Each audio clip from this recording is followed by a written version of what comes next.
Amplenote versus Ticktick, best productivity tool for you. Hey guys, in this video, I am going to show you a comparison between Amplenote and Ticktick to help you decide which is the best productivity tool for you. So make sure to watch this video till the end and let's get started.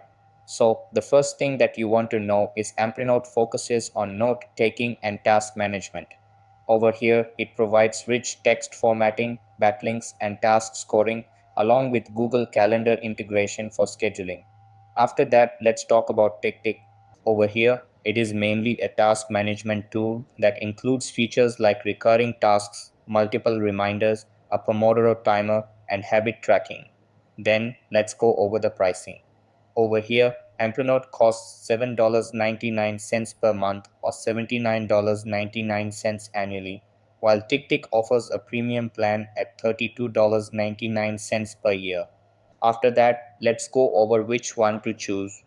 Over here, pick Amplenote if you need a unified platform for note taking and task management with end-to-end encryption. Choose Ticktick if you prefer a task-focused tool with habit tracking and a Pomodoro timer.